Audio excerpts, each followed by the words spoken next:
ఐఐటీలో IIITలో BTech చేయాలనేది మీ డ్రీమా? అయితే ఇది ఇండియాలో ఒకే ఒక యూనివర్సిటీ వల్ల సాధ్యం. అదే జేకే లక్ష్మీపతి యూనివర్సిటీ. ఇప్పుడే సంప్రదించండి. అందరికీ నమస్కారం.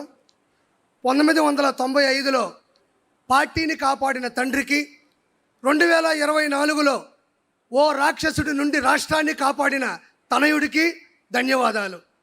శతకోటి వందనాలు.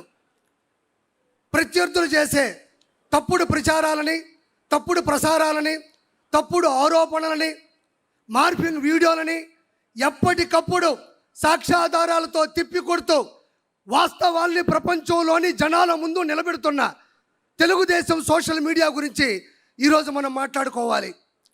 బాబు గారిని ఆదరించేవాళ్ళు, బాబు గారిని అభిమానించేవాళ్ళు, బాబు గారి విజన్ని ఆరాధించేవాళ్ళు, ఆయన ద్వారా లబ్ధి పొందిన వాళ్ళు ఈరోజు లక్షలాది మంది స్వచ్ఛందంగా సోషల్ మీడియా నిర్వహిస్తున్నారు.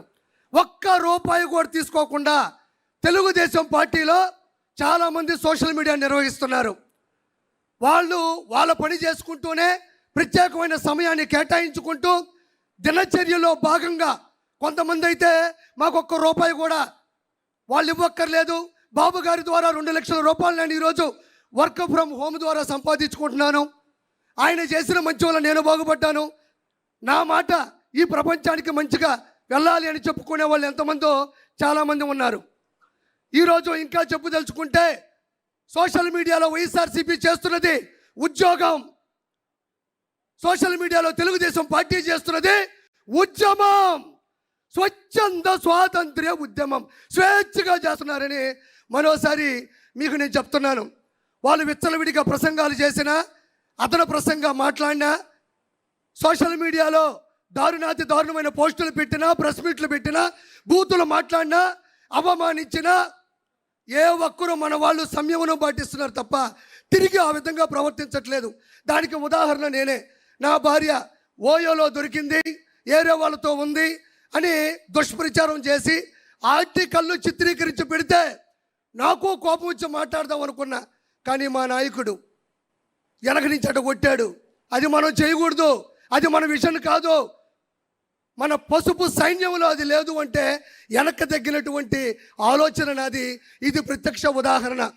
దీనితో పాటు గ్రామ స్థాయి నుండి, మండల స్థాయి నుండి, జిల్లా స్థాయి నుండి, రాష్ట్ర స్థాయి నుండి, ప్రపంచ స్థాయి వరకు కొన్ని కోట్ల మంది లక్షలాది వాట్సాప్ గ్రూపుల ద్వారా, స్టేటస్ల ద్వారా, యూట్యూబ్, ఫేస్బుక్, ఎక్స్, ఇన్స్టాగ్రామ్, సొంతంగా యూట్యూబ్ ఛానల్ ద్వారా సామాన్య ప్రజలకి సమంజసంగా విషయం వెళ్ళేటట్టు ప్రచారం చేస్తున్న ప్రతి ఒక్కరికి ధన్యవాదాలు. ఇక్కడ మనం ప్రముఖంగా చెప్పుకోవాలి. వాళ్ళు ఎలా విష ప్రచారాలు చేశారు అంటే, గూగుల్ డేటా సెంటర్ డేటాకి మైండ్ అప్లై చేస్తే అది గోడౌన్ తాళం వేసుకొని వెళ్ళిపోతారు. డేటాకి మైండ్ అప్లై చేశారు వాళ్ళు, మన వాళ్ళు సోషల్ మీడియా అప్లై చేశారు. తర్వాత ఆ రోజు రాత్రి అంతా దాగిపడుకున్నారు, అది వేరే విషయం. సింగయ్య గారిని వాళ్ళే చంపి, అతి కిరాతకంగా చంపి, వాడిని చంపింది, ఆ వ్యక్తిని చంపింది మన వాళ్ళని దోస్తే మన వాళ్ళు ఫుల్ వీడియోలో క్వాలిటీలో చూపించారు, వాళ్ళు ఫుల్గా దాగిపడుకున్నారు. దీంతోపాటు కుప్పంలో ప్రపంచంలో పెద్ద పెద్ద ఆర్ట్ డైరెక్టర్లు ఆశ్చర్యపోయే విధంగా టైట్ క్లోజ్ షాట్లో పెట్టి వాటర్ ట్యాంక్తో నీళ్లు తెచ్చి బిందుతో పోస్తే సంకలు గుద్దుకున్నారు, మేము నీళ్ళు ఇచ్చామని.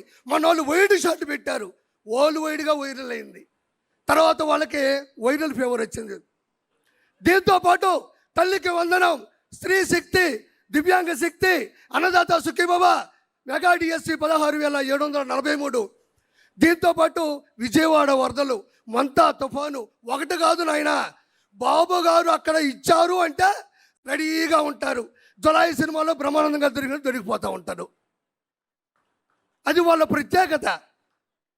నేను ఇక్కడ ఇంకో గొప్ప విషయం చెప్పాలి. అన్న లోకేష్ అన్న కూడా వచ్చాడు. సార్, చాలామంది ఎన్నిసార్లు ఈ విషయం చెప్పారు నాకు తెలియదు, కానీ అప్పట్లోనే ప్యాన్ ఇండియా సినిమా ఒకే ఒక్కడు.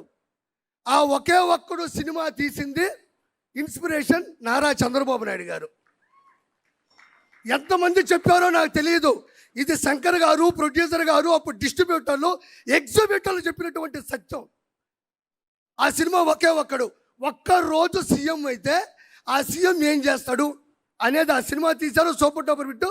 తమిళ వాళ్ళు చిత్రీకరించిన సినిమా ఇన్స్పైర్డ్ బై సార్.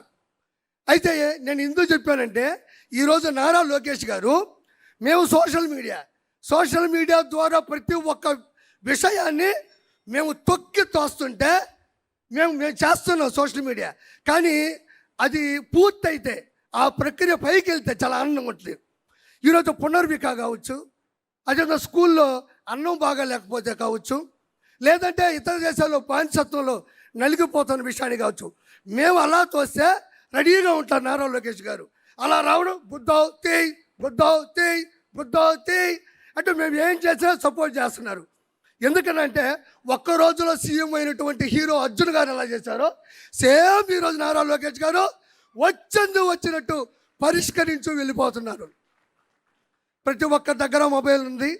బాబు గారు చేస్తున్న ప్రతి మంచిని బయటికి తీసుకెళ్ళి పూర్తి సమర్థవంతంగా 2029లో బాబు గారిని మళ్ళీ గెలిపించుకోవాలని మనస్ఫూర్తిగా కోరుకుంటూ థ్యాంక్ యూ సో మచ్.